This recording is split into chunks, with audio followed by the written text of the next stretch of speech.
A Belgian physicist named Joseph Plateau was obsessed with the mechanics of human vision, which led him to expose his retinas directly to the sun in the summer of 1829. He did this for about 25 seconds straight. The damage was severe, but not absolute. But he spent the next 14 years slowly losing his sight, and during that very decay, he refused to look away from his life's work. He kept studying the eye, even as his own failed him. This was not the hubris of Icarus. It was a methodical interrogation of human limitation. Plateau wanted to understand retinal latency, which is commonly known as the persistence of vision. When light hits the human retina, the signal does not vanish at the same moment the source of light is removed. It sticks around echoing in the optic nerve for a fraction of a second. Yet for decades, film historians incorrectly claim this lingering afterimage was the sole reason movies work, but it is not. Persistence of vision merely prevents the screen from going black. It is not the reason movies work. The true engine of cinema is the Phi Phenomenon. This is a cognitive illusion where the brain, desperate to make sense of sequential static images, actively fabricates movement between them. Take a look at this image, for example.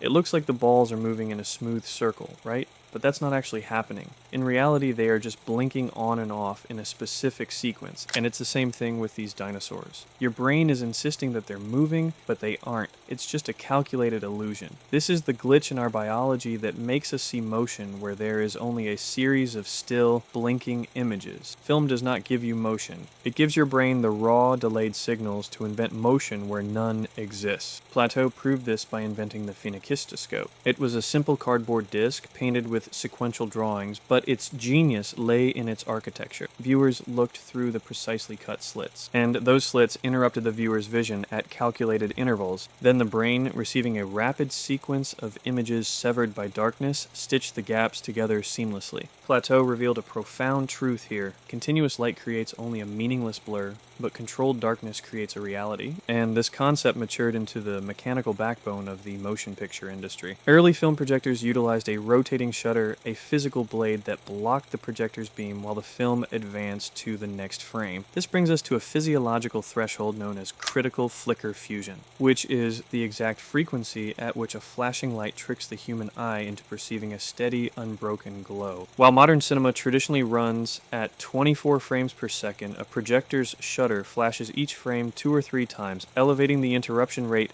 to 48 or 72 flashes per second. This is the 48 Hz lie. You believe you are witnessing a continuous stream of life, but in reality you are watching a rapid, aggressive alternation between illuminated still photographs and total darkness. Half of your experience in a movie theater is spent staring at absolute nothingness. These black frames are not empty voids, they are structural necessities. Without that split second of darkness, the moving image would smear into an unreadable streak. The darkness prevents motion blur and resets your visual clarity, preparing the retina to accept the next lie. Every cinematic pioneer capitalized on this calculated absence, and Edward Muybridge proved that the fluid grace of a galloping horse could be dissected into discrete frozen fractions, while Thomas Edison's kinetoscope industrialized these fractions, feeding them through a peephole machine. The Lumiere brothers finally projected this illusion onto a wall, turning a biological trick into a shared cultural hallucination. With each technological leap, the medium moved further away from capturing reality and deeper into the exploitation of constructed perception. Plateau pushed his retinas to the breaking point to measure exactly how long an image survives in the dark. And today, the digital landscape operates entirely within that exact psychological window. Modern short-form content is not blinding us with solar intensity, but it is weaponizing the exact same physiological limits. Cinema is not a window into the world. It is a closed system that alternates light and darkness at speeds perfectly calibrated to the failures of human perception. Plateau did not invent movies. He identified a weakness in our biology, and the next century of filmmakers industrialized it. When you sit in the dark and look up at a screen, nothing is actually moving. Light appears and vanishes, then it appears again. That is the real ghost. It is a system built entirely on the fact that human perception is beautifully incomplete.